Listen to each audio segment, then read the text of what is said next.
Alrighty, so let's begin the stream proper. Now, last time we were doing a particle simulation, and I guess I might as well just write it up on the board again, just to get everything back to how it was before.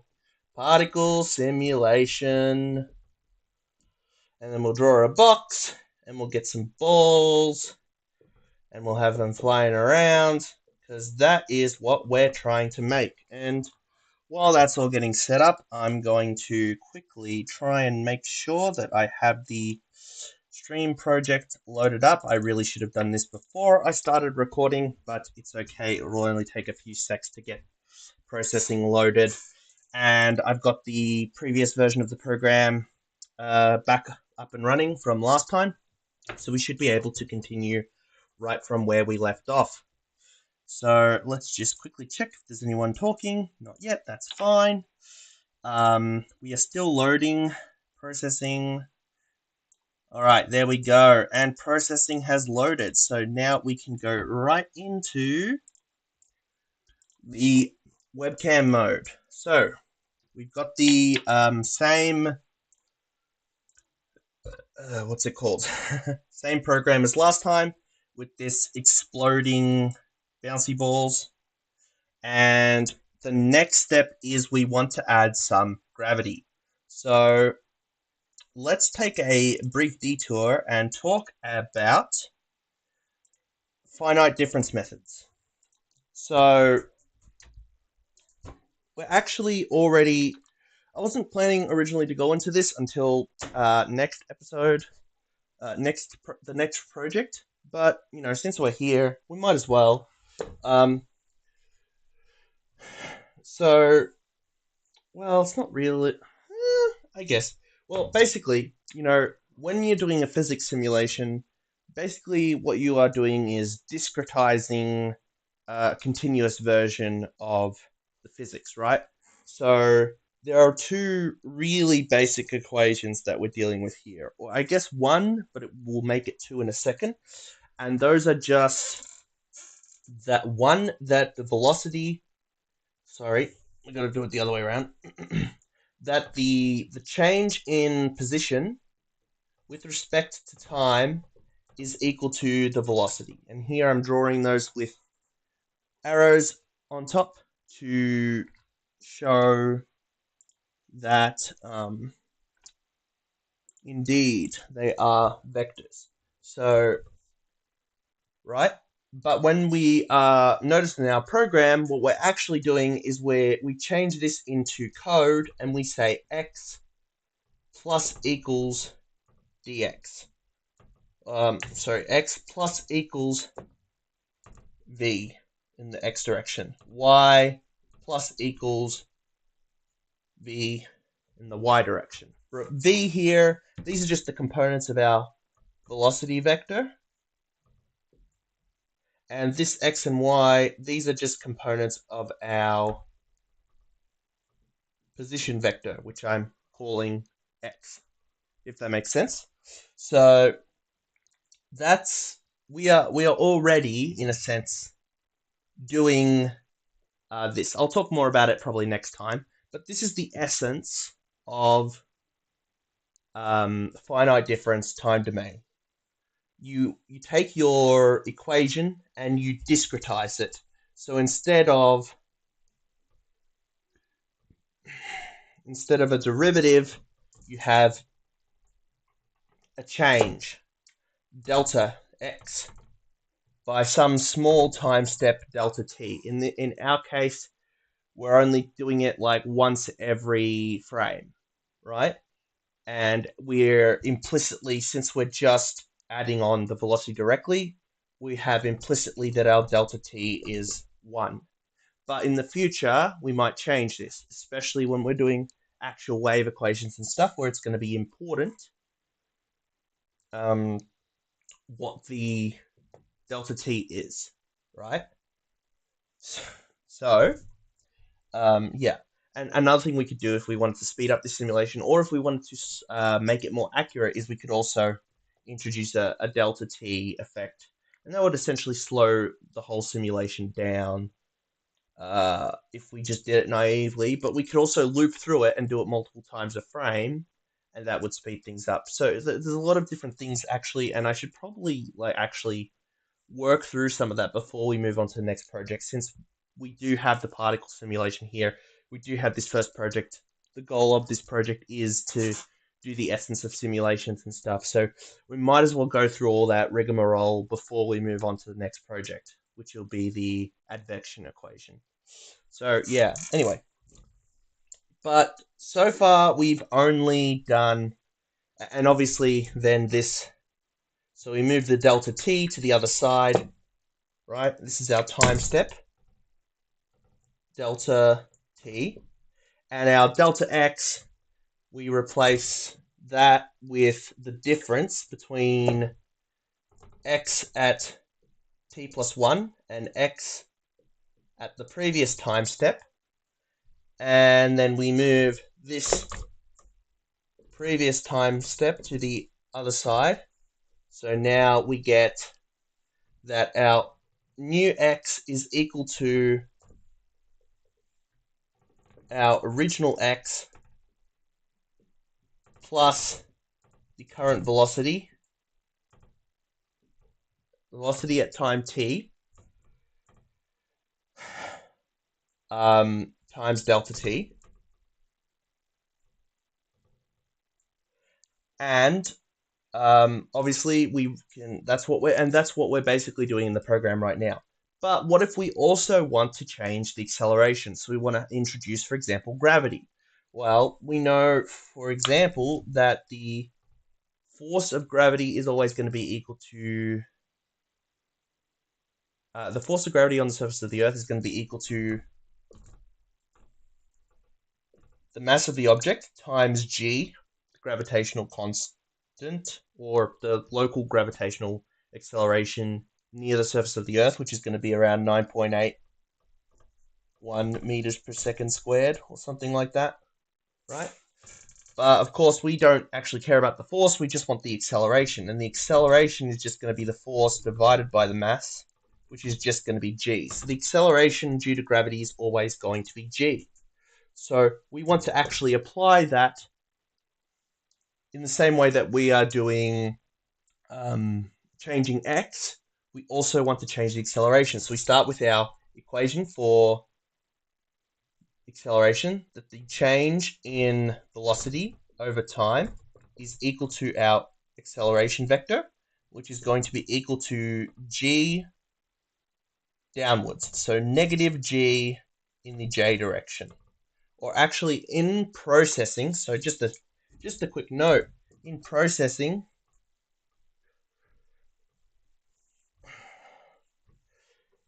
actually uses a bit of a slightly odd, it uses the top left corner as 0, 0, and it uses a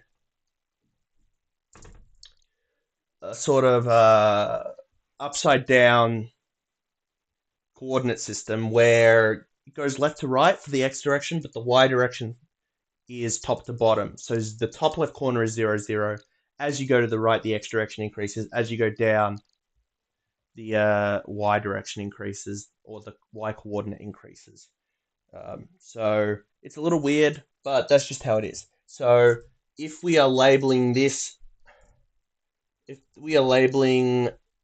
as the direction of the I hat vector, and this is the j hat vector, then the j hat vector is going down. So we need to keep that in mind when we do our actual coding and calculations and stuff. Anyway, so in order to discretize this, obviously we just do the same thing as before. So we just write that delta v, change in velocity, is going to be equal to g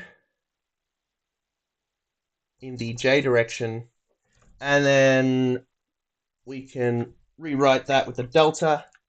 And in terms of our actual code, that's just going to be that our v in the y direction, we want to minus equals 9.81, or actually plus equals, because of what I just said before. And we want to do this once a frame. So it's really simple, honestly. I didn't have to explain all that, But like, I just want to get to the essence of what we're actually doing, because it's a good foundation for later on. But basically,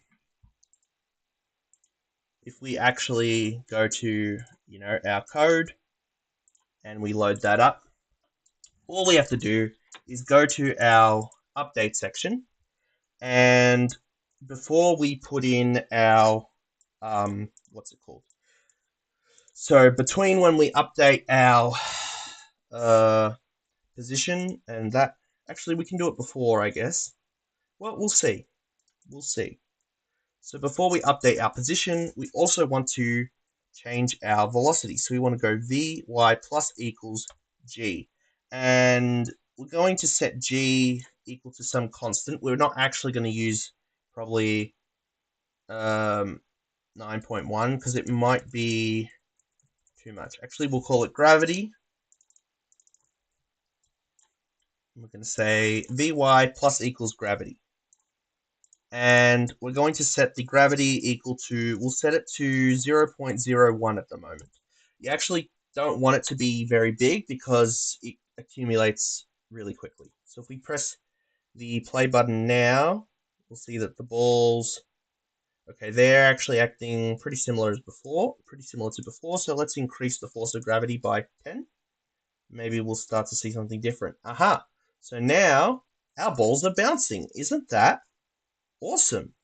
Now, it's a bit slow, the simulation at the moment, so I'm actually going to decrease the number of balls to maybe 5, just so we can get a better idea of what's going on.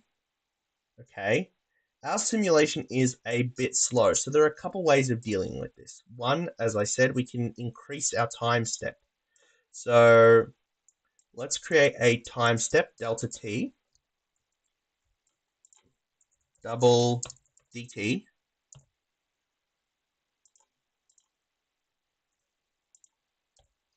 and we can set, for example, dt equal to 2.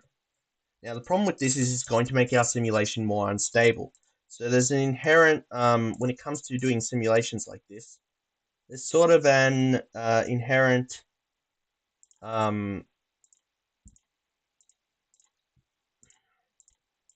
trade-off between how quickly you do your simulation and the accuracy of it. The larger your time step, obviously, the faster the simulation is going to go through, but the less accurate the physics is going to be.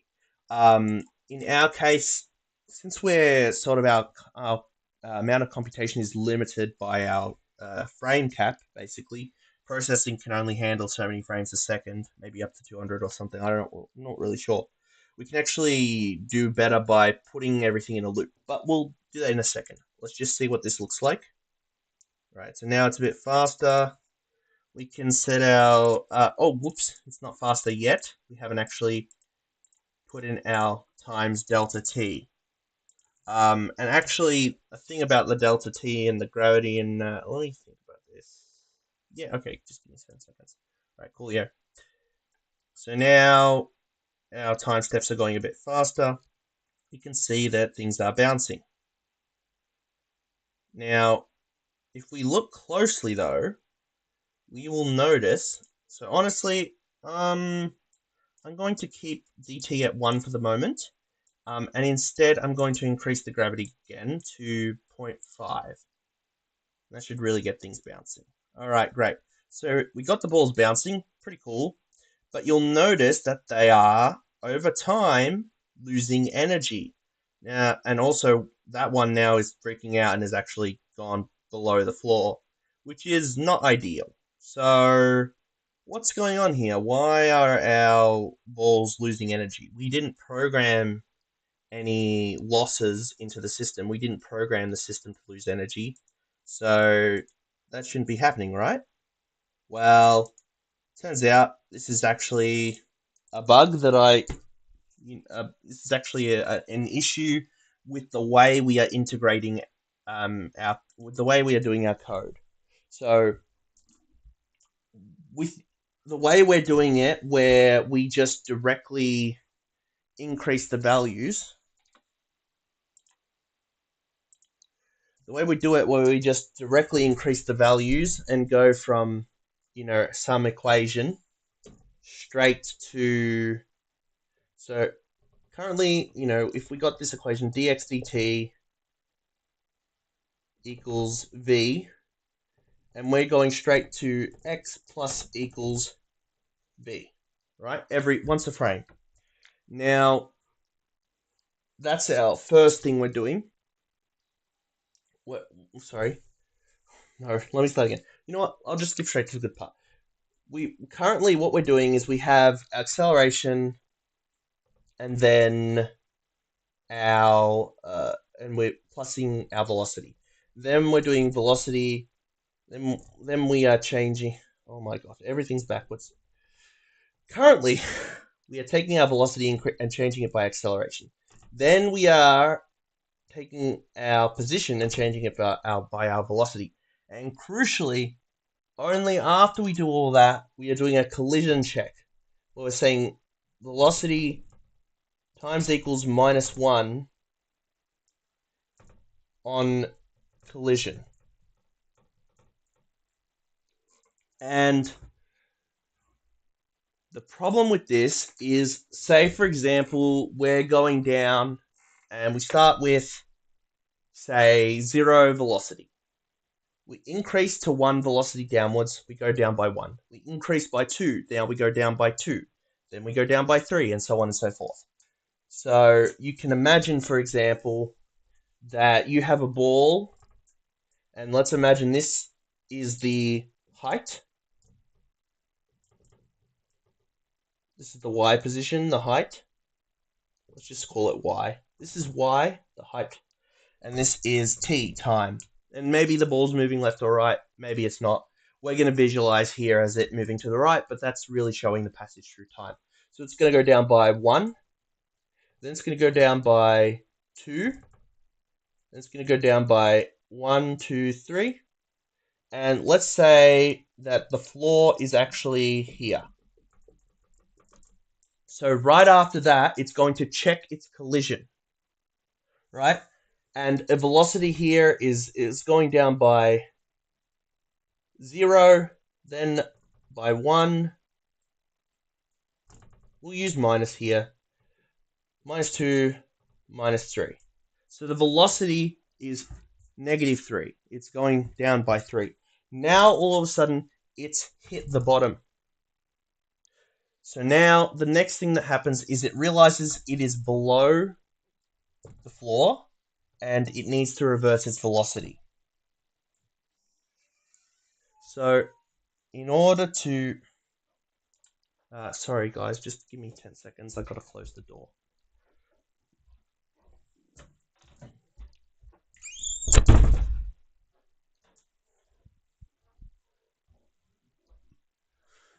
Sorry about that.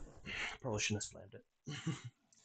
All right, so before we move on with that, let's just go back to the simulation for a second.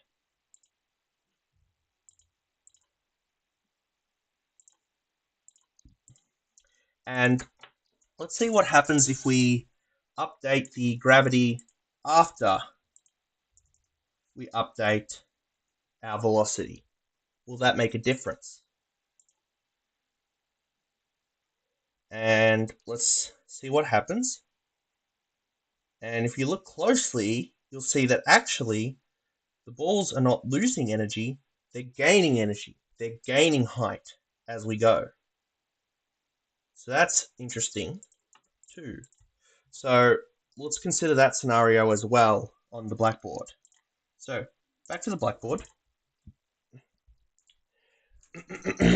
So let's consider scenario 1, where we had it was losing energy. The first thing we did was change the velocity. So now the velocity is going up by 3. But then the immediate next thing that happens in the code is it applies the acceleration, and our velocity goes down to 2.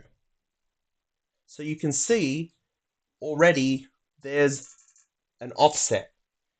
Our bounce is not symmetrical with respect to time anymore, right? If we don't want our system to lose energy, then the one point at which it actually the bounce actually occurs, it should be symmetrical around that point and should return to its previous height, because at the maximum height it's going to reach, that's going to be its maximum sort of potential energy. It should return to that point if energy is conserved.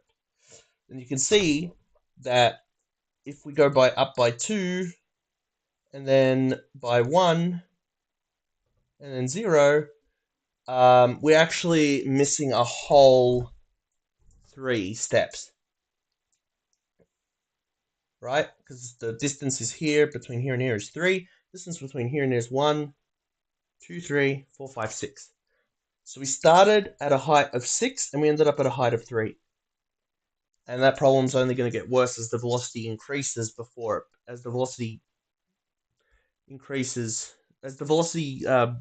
it hits the ground is higher. The higher the velocity it is when it hits the ground, the more height it's going to lose.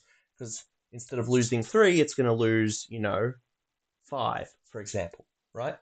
And just to be clear, you're thinking, why did it lose 3 instead of only 1? Because the velocity only went down by 1.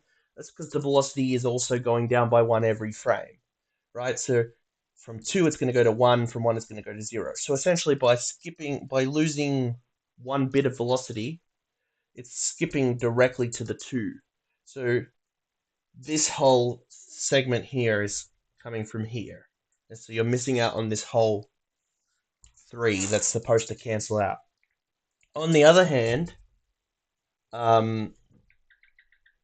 when we had our velocity, do it the other way around. When we made our,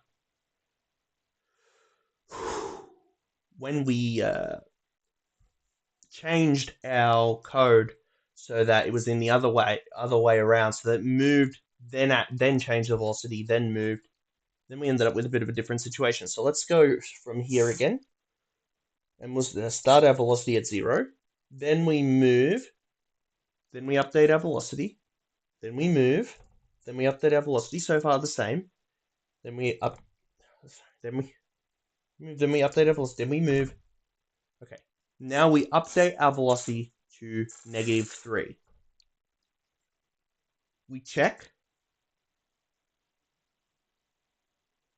Since the velocity updating happens after we move, but before we do the collision, we have to do a collision check. Are we collided? No. So we move.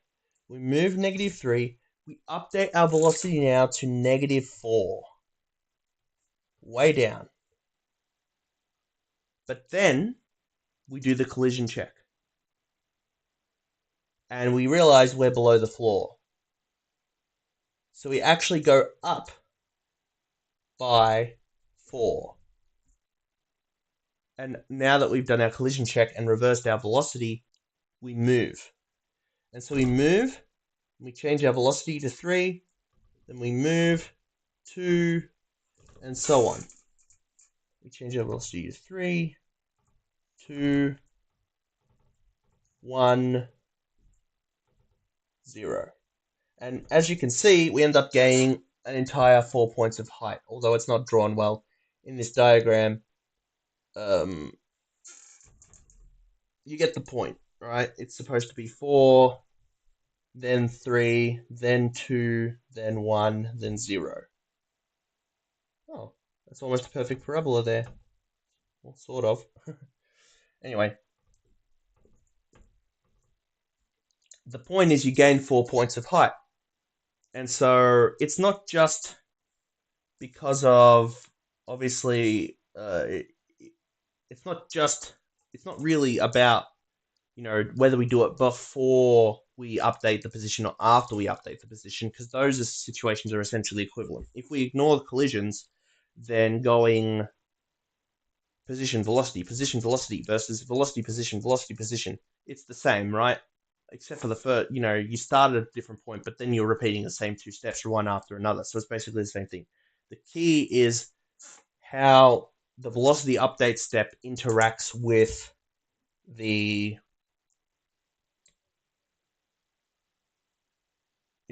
key is how the velocity update step, how the position update step interacts with the collision detection step, and in particular how both of those together interact with the velocity update step. If the velocity update step happens between the position update and the collision, there will be an increase in height.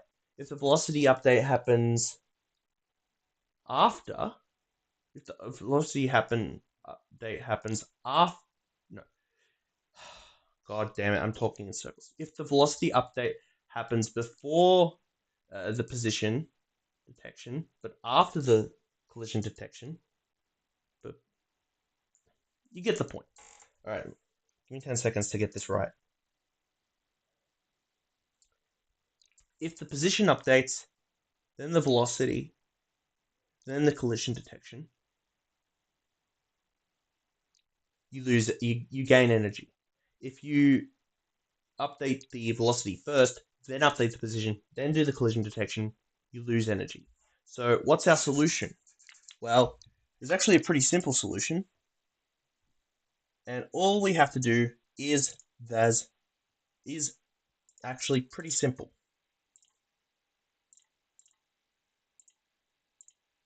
Oh my gosh, my phone camera ran out. Can you believe that?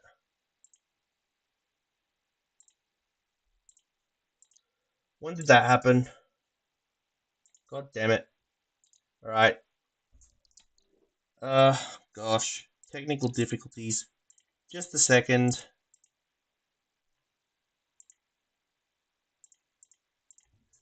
Alright. What's up, phone? What's wrong with you? What's wrong with this phone?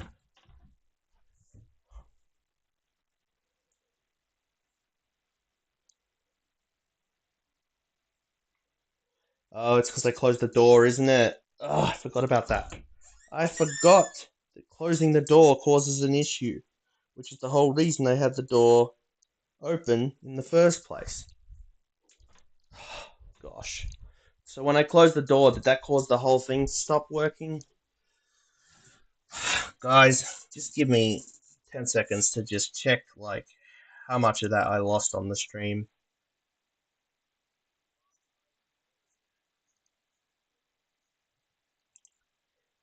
Why does it always lead me to the wrong one? That's what I'm looking for.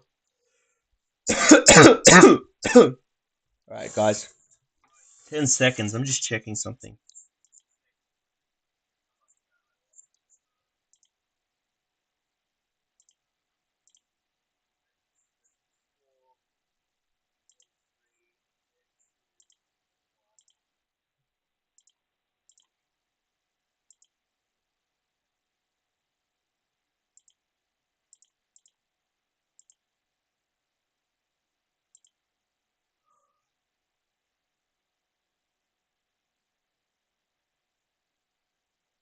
Okay.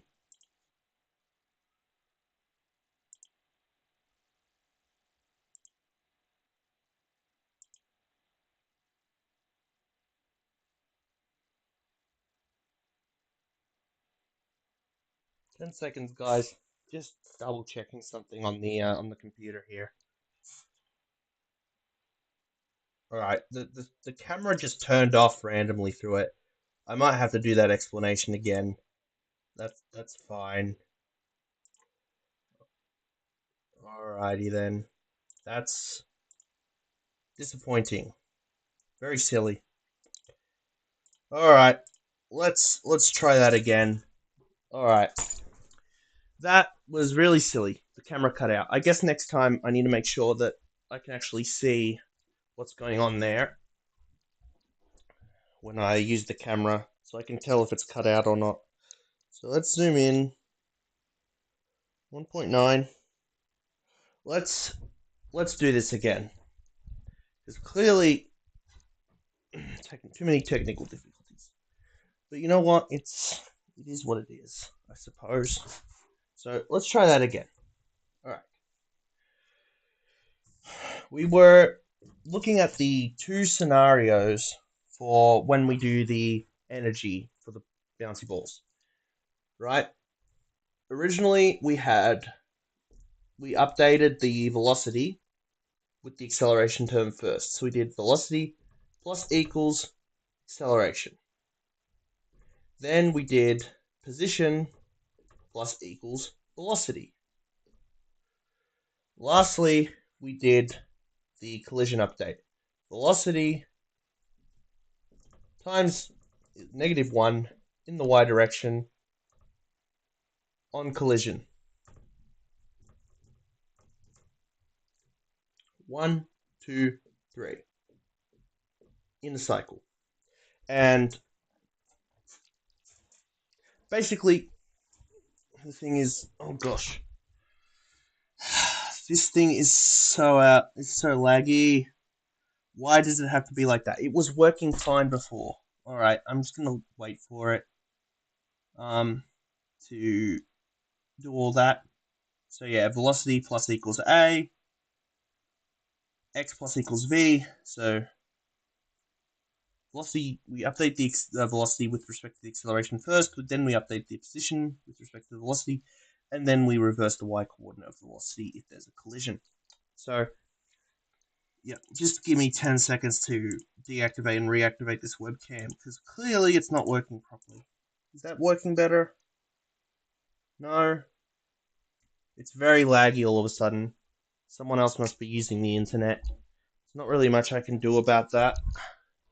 Or maybe it's just my shitty Australian internet. Who knows, man? Who knows? But, maybe it's because my phone is overheated from too much recording. Could be so many different things. I really don't understand how this works. I don't understand why sometimes it works fine and sometimes it doesn't. It's a mystery to me. What I do know is that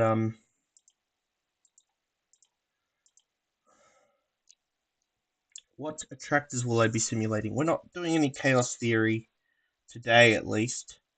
So yeah, I should have been more clear. I guess I could have called this bouncy balls, but I've just called it particle simulation for the time being. Because I don't know, I like it better. I don't really like putting. It's too long if I call it particle simulation / bouncy balls.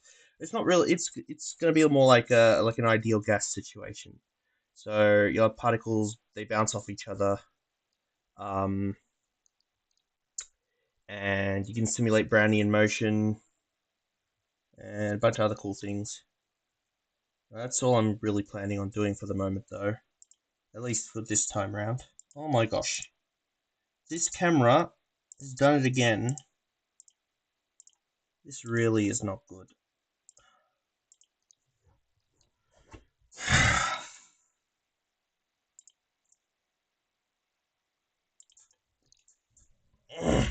Excuse me.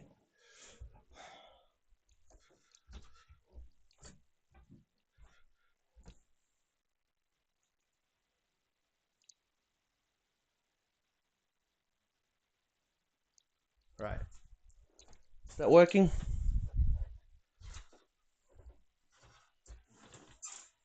It's very laggy.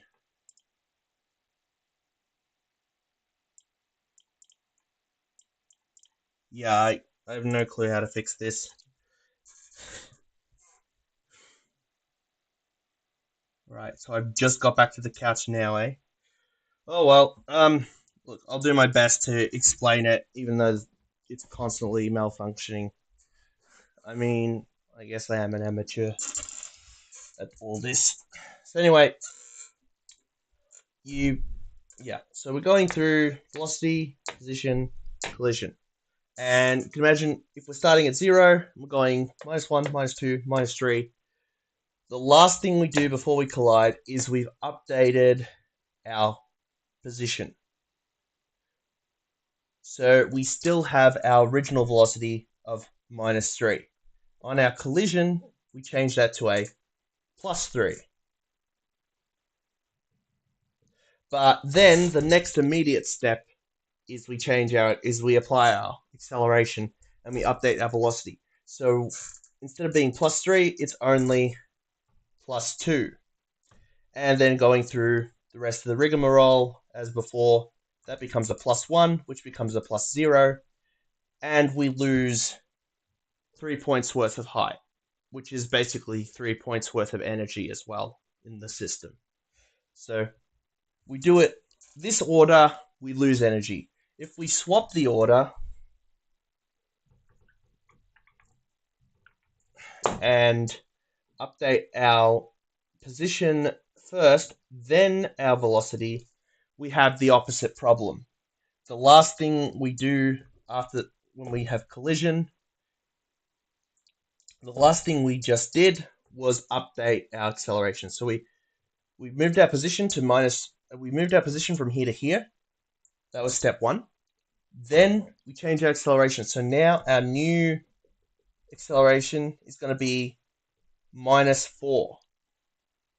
But then we do our collision detection. We realize we're below the floor, and our acceleration, our velocity changes to +4.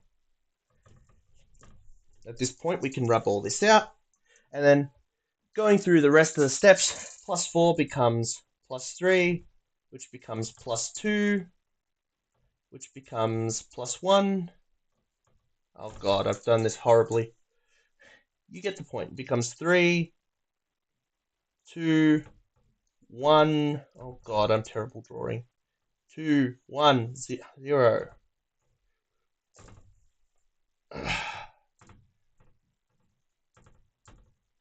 Again, nice looking parabola, even if it was by accident.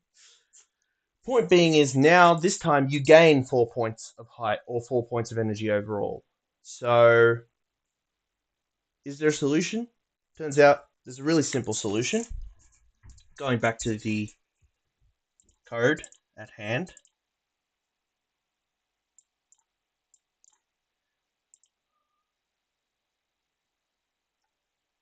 Oh gosh.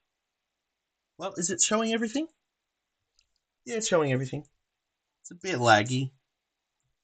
Let me put my hand out. How long does it take for the hand to register?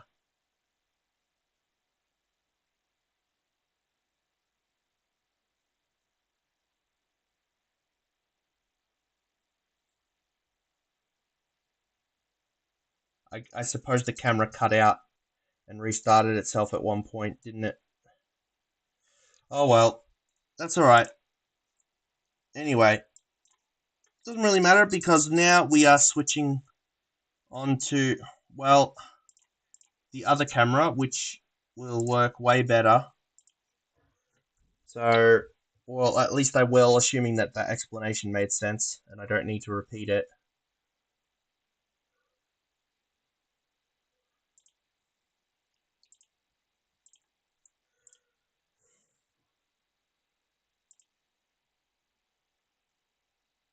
I'm going to wait like 30 seconds.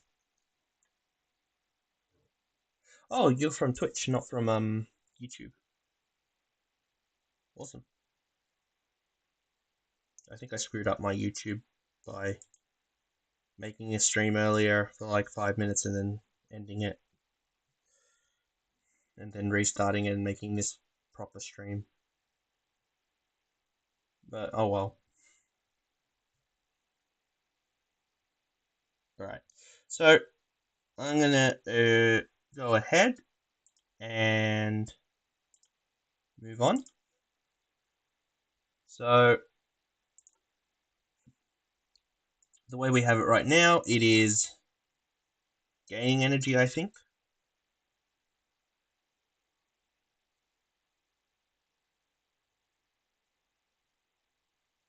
Yep. So all we have to do is basically take that, not that, whoops, take our update gravity step, and we're going to do it twice. Once before and once after. And if we do that, and don't forget to put in a D to make sure that we don't accidentally turn into an integer. We are dividing a double by a double, so putting a D in means that we let processing know that it's a double. And now as if by magic, it just works. And the reason for this is pretty simple. Our first step, when we're going through this, imagine we're about to hit the floor. We are at like 4 down or something. Basically, the two effects from before cancel each other out.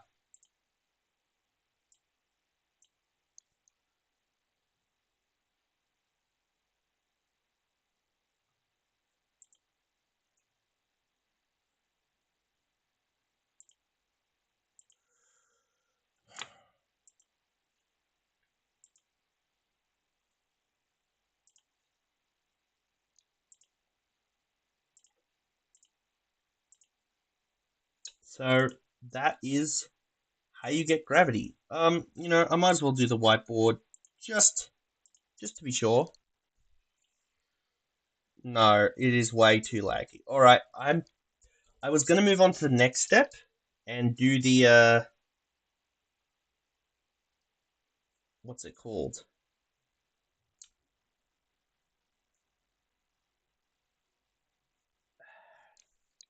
I was gonna do the actual collisions, but that's gonna be really whiteboard heavy, and so I can't actually do that while the phone isn't working. And I think the reason it's not working very well is because it's overheated potentially, I think is the issue. So, what I'm going to do is I'm going to look through the live stream and see how the explanation I did went.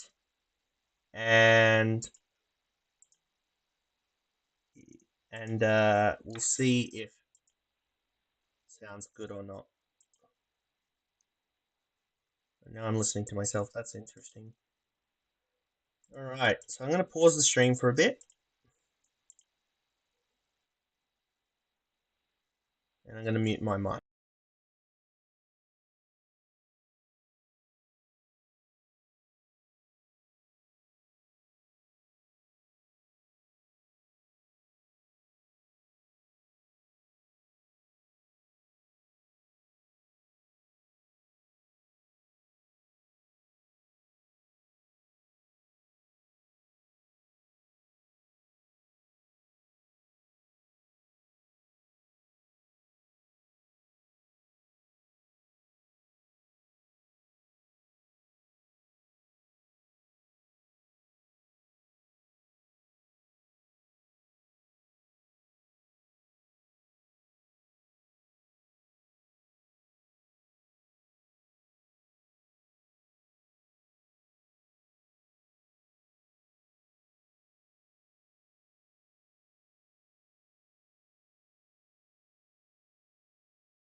Well, that.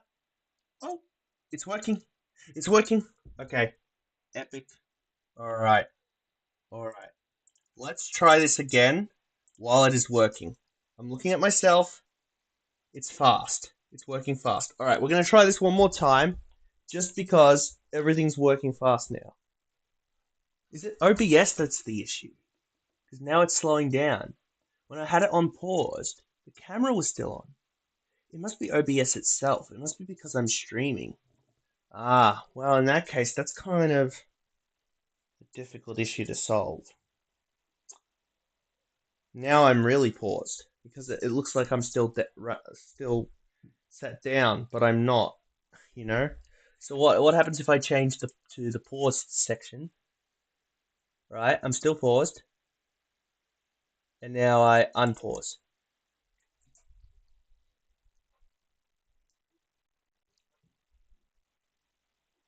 All right, I'm going to move away from the bed now and towards the camera. And I'm going to zoom in the camera to 1.9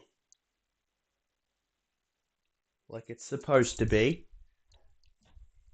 And I'm going to time how long that takes. The camera just restarted itself. Oh, God, this is horrible, man. Like, really? Like, oh, this is the worst setup I could have come up with, in a way. I guess it's the only setup I could come up with at the time, for the time being. But still, like, really? Couldn't do any better than this?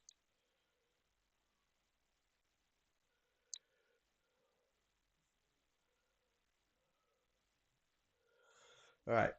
Well, if the camera's not going to be working right now, then we're going to have to call it quits.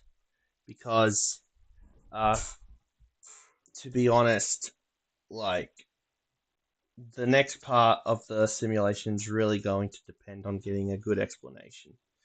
And honestly, this might be a good reason to switch to doing a video instead. I'm going to need a lot more storage space, but if I can switch to doing videos instead, uh, maybe I can start this whole thing again, and with all the lessons I've learned, and we can get that all working. So, yeah. Alrighty then. I guess that's going to be it for today's stream then, and for all of this. I'll see how it went later, I guess. Let me know in the comments if you watched the comment, if you understood this explanation, or if you need me to do this again because of all the technical glitches with the whiteboard and everything. All right, thanks for watching. I'm gonna pause it for now.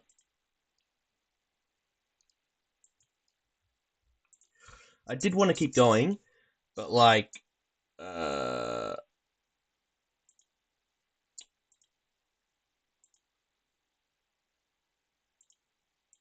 yeah, I don't know. So I'll leave you with this simulation we've got. Coolio, right? Pretty cool. Can even add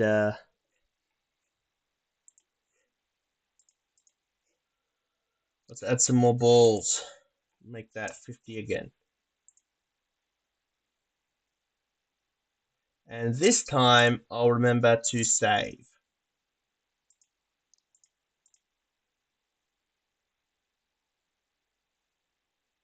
There we go.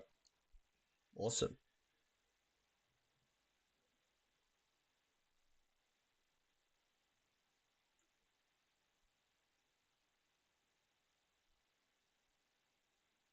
All right, that was a bit more of a long-winded explanation than I really wanted it to be, but you know, it is what it is. Am I still muted? No, I'm not. Thank goodness. Oh, that would have been bad if I forgot to unmute the mic. All right, everyone. I'm going to end the stream now in 3, 2, 1.